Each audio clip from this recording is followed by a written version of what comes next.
जो लोग किसी एक्सीडेंट के कारण जब विकलांग या डिसेबिलिटी का सामना करते हैं, उन्हें बहुत ज्यादा स्ट्रेस से गुजरना पड़ता है। उन्हें अपनी पूरी जिंदगी और उसे जीने का तरीका बदलना पड़ता है। उनकी जिंदगी में चीजों की वैल्यू बदल जाती है और उनकी तरफ लोगों का बिहेवियर भी बदल जाता है। उन्हें अपनी जिंदगी एक नए सिरे से शुरू करनी पड़ती है और सब कुछ फिर से सीखना पड़ता है। आज की हमारी कहानी एक ऐसी ही लड़की के बारे में है जो एक हादसे में अपनी आंखें खो देती है। एलन एक वायलिन प्लेयर थी जिसपे एक रात अटैक होता है, जिस वजह से वो अपनी आंखें खो देती है। हॉस्पिटल में उसे डॉक्टर बताते हैं कि उसकी आंखों की रोशनी अब कभी वापस नहीं आ सकती। एलन को पुलिस से पता चलता है कि उसके अटैकर का कोई सुराग ना मिलने की वजह से पुलिस अब तक किसी को भी ढूंढ नहीं पाई थी। जब एलन पुलिस डिटेक्टिव के साथ बात कर रही थी तो हमें पता चलता है कि वो एक बहुत फेमस वायलिन प्लेयर थी। अटैक की जगह से एलन का फोन और $5 लाख का वायलिन गायब था। ऑफिसर एलन को बताता है कि शायद अटैकर उसे लूटने के लिए आया था, पर एलन को लगता है कि वो आदमी उसे मारने के लिए आया था। एलन का भाई जापान में था, इसलिए उसने एलन के लिए एक केयर गिवर को हायर किया था जो उसकी न्यू लाइफस्टाइल में एडजस्ट होने के लिए उसकी हेल्प करने वाला था। एलन को एक हाई राइज बिल्डिंग के फ्लैट में शिफ्ट किया जाता है जहां वो सेफ थी और उसका केयर गिवर क्लेटन उसे उसके नए लाइफस्टाइल के हिसाब से ट्रेन करने वाला था। क्लेटन खुद को इंट्रोड्यूस कराता हुआ कहता है कि उसने अपने नर्सिंग क्लास में टॉप किया था और एलन से पहले उसने बहुत से पेशेंट्स को उनके न्यू लाइफस्टाइल में एडजस्ट होने में हेल्प की थी। क्लेटन बताता है कि वो एलन को अपने ब्लाइंड लाइफ में एडजस्ट होने के लिए जो भी चाहिए वो सब कुछ सिखा देगा, जैसे कि ब्रेल, डिक्टेशन सॉफ्टवेयर, जिससे कि वो इंडिपेंडेंट बन सके। उसके नए घर में भी कौन सी चीज कहाँ रखी है, ये सब क्लेटन उसे गाइड करता है। एलन को एक फोन भी प्रोवाइड कराया जाता है जिसमें बिल्डिंग के सिक्योरिटी, क्लेटन और एलन के केस में इन्वॉल्व पुलिस ऑफिसर का फोन नंबर स्पीड डायल पे सेव किया हुआ था। क्लेटन के जाने के बाद एलन अपने फ्रेंड साशा को फोन करने की कोशिश करती है, पर हर बार कॉल वॉइस मेल पे चला जाता है। वो अपने भाई को भी कांटेक्ट नहीं कर पा रही थी, पर वो साशा को एक वॉइसमेल सेंड करती है कि वो बहुत अकेली फील कर रही है और वो उससे बात करना चाहती है। फिर अचानक उसे रियलाइज होता है कि उसके एक खिड़की से बाहर की कोई आवाज नहीं आ रही थी। अगले दिन क्लेटन उसके लिए एक बर्ड लेके आता है। एलन उस बर्ड का कलर पूछती है तो क्लेटन उसे बताता है कि बर्ड का कलर बेबी ब्लू है, तो एलन उसे वैसे ही इमेजिन करने लगती है। जब एलन क्लेटन से पूछती है कि उसके घर के एक विंडो से कोई आवाज क्यों नहीं सुनाई दे रही, तो क्लेटन कहता है कि शायद उस विंडो का ग्लास बहुत थिक है, इसलिए उसे कोई आवाज सुनाई नहीं दे रही। क्लेटन उसे बिल्डिंग से बाहर का नजारा भी डिस्क्राइब करता है, कार्स, बिल्डिंग्स, लोग क्या कर रहे हैं। एलन अब सब कुछ क्लेटन की नजरों से देखने लगी थी। एक रात एलन को लगता है कि उसके फ्लैट में कोई है। उसे एक औरत की रोने की आवाज आती है, पर फिर उसे रियलाइज होता है कि आवाज वेंट से आ रही थी और वेंट के करीब जाने से उसे पता चलता है कि उसके पड़ोसी लड़ रहे थे। अगले दिन जब वो ये बात क्लेटन को बताती है तो वो एलन से दूसरों के बजाय खुद पे ध्यान देने के लिए कहता है। उस शाम एलन अपने पड़ोसन को चाय पे इनवाइट करते हुए उसके घर पे एक नोट छोड़ देती है। उसकी नेबर नोट मिलने के बाद उससे मिलने आती है। वो अपना नाम लाना बताती है।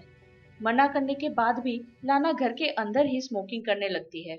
वो एलन से उसके ऊपर हुए अटैक के बारे में पूछती है कि क्या उसे दर्द हुआ था। उसकी बातें एलन को अजीब लग रही थी। एलन उसे उसकी एज पूछती है तो वो अपना गलत एज बताती है, जिसका एलन को पता चल जाता है। लाना के चेहरे पे एलन को स्टिचेस महसूस होती हैं, जो कि बिल्कुल फ्रेश चोट पे की गई थी। लाना एलन को वार्न करती है कि उसे किसी पे भी भरोसा नहीं करना चाहिए और फिर वो वहां से चली जाती है। एलन उसके पीछे जाती है, पर तभी लाना का अब्यूसिव हस्बैंड आ जाता है और लाना डर के भाग जाती है। लाना का डर महसूस करके एलन भी घबरा जाती है।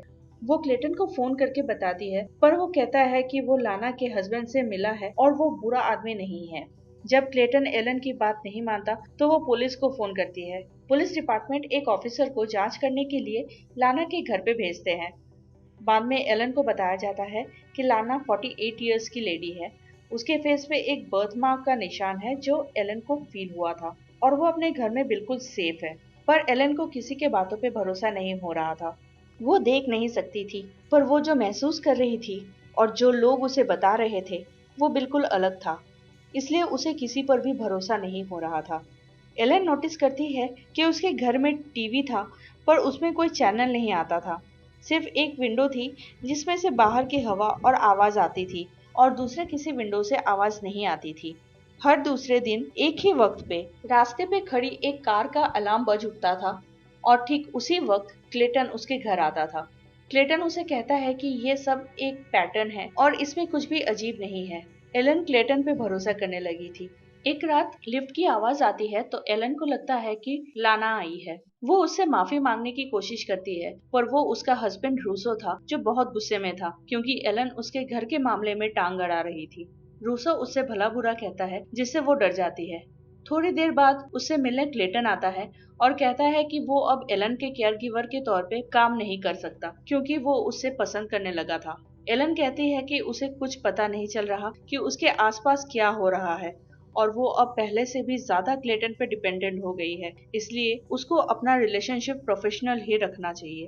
क्लेटन वहां से चला जाता है पर थोड़ी ही देर में फिर से वापस आता है। एलन उसे अपने रूड बिहेवियर के लिए मानता है कि ये वही अटैकर था जिसकी वजह से उसने अपनी आंखों की रोशनी खोई थी। वो अटैकर उसका गला दबा के उसे मारने की कोशिश करता है पर वो बेहोश हो जाती है।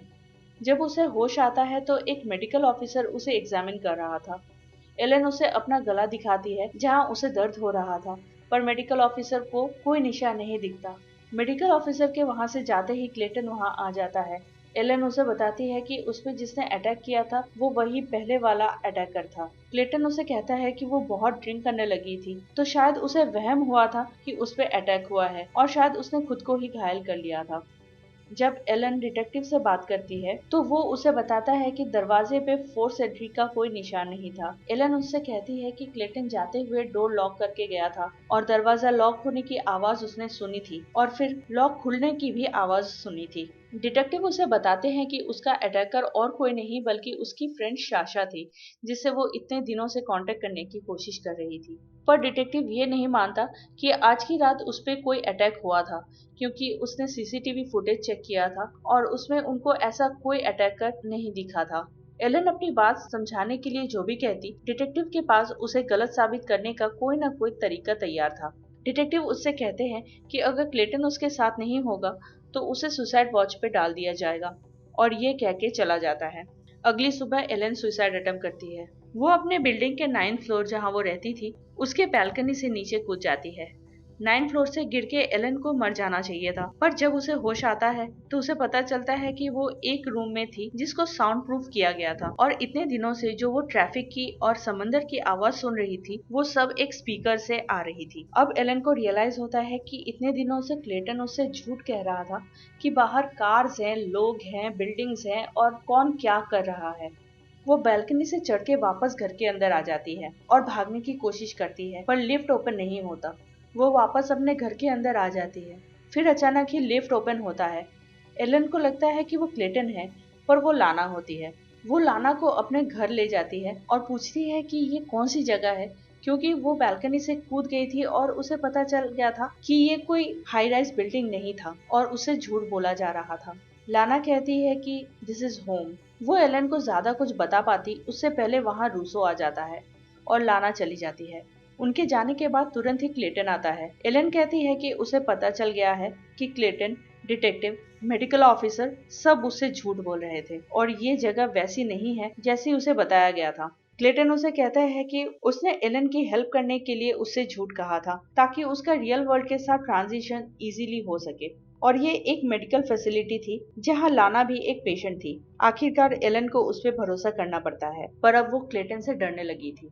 डिनर टेबल पर क्लेटन एलन को एक वायलिन गिफ्ट करता है ताकि वो अपना म्यूजिक फिर से स्टार्ट करे पर फिर वो कुछ ऐसा करता है जिससे एलन का उस पे शक यकीन में बदल जाता है। वो वैसे ही 2 बार टेबल पे टैप करता है जैसा डिटेक्टिव ने किया था और जैसा हॉस्पिटल में नर्स ने किया था। फिर एलन पूरी पजल सॉल्व करने लगती है और उसको ये समझ में आता है कि उसने अपनी आंखें खोने के बाद जितने भी लोगों से मिली है वो सभी लोग क्लेटन ही थे। क्लेटन अपनी आवाज और पर्सनालिटी बदल बदल के एलन के सामने आता था और उसकी मदद करने का नाटक करता था। जब लाना ने उसे किसी पे भी भरोसा न करने के लिए वार्न किया था तो वो उससे क्लेटन पे भरोसा न करने के लिए कह रही थी। एलन क्लेटन को ड्रिंक देने के बहाने उस पे चाकू से वार करके भागने का प्लान बनाती है पर स्टैंड में कोई चाकू था ही नहीं तो एलन स्टैंड उठा के क्लेटन पे अटैक करती है और क्लेटन को बेहोश कर देती है। उसकी पॉकेट से वो चाबी निकाल के लिफ्ट की तरफ भागती है पर लिफ्ट ओपन नहीं होता। तो वो लाना के घर में घुस जाती है, पर वो कोई घर नहीं था, वो कोई वेयरहाउस जैसी जगह थी। एलन को वहां लाना मिलती है जो बहुत ज्यादा डरी हुई थी। लाना से उसे पता चलता है कि लाना क्लेटन की बहन थी। लाना उसे एक वेंट के बारे में बताती है जो वहां से निकलने का एक लौता रास्ता था। एलन वहां से भागने की कोशिश में पकड़ी जाती है। क्लेटन उसे बताता है कि उसके मॉम के मौत के बाद उसके पापा ने उसे 3 साल तक एक बेसमेंट में बंद करके रखा था। कभी कभी लाना उसे मिलने आती थी और उसे एलन का म्यूजिक सुनाती थी। तभी से क्लेटन एलन के पीछे पागल हो गया था और उसे पाने के लिए उसने ही एलन पर अटैक करके उसे अंधा बनाया और उसके बाद doctor, detective, police officer, nurse, medical officer बनके उसकी मदद करने का नाटक किया। एलन मौका देख के क्लेटन को इलेक्ट्रिक शॉक लगा देती है और लाना के बताए वेंट से भागने की कोशिश करती है, पर उसे वहां वही केमिकल मिल जाता है जिससे उसकी आंखों की रोशनी चली गई थी। एलन वो केमिकल क्लेटन की आंखों में स्पिट कर देती है और जब क्लेटन दर्द से छटपटा रहा होता है तो लाना और एलन उसे वहां छोड़ के चले जाते हैं। 6 महीने बाद हम एलन को देखते हैं जो ने शुरुआत कर ली थी। और इसी के साथ हमारी ये स्टोरी यहाँ पे खत्म होती है। Thank you for watching everyone. Please like, share and subscribe the channel. Until next explanation, take care and goodbye.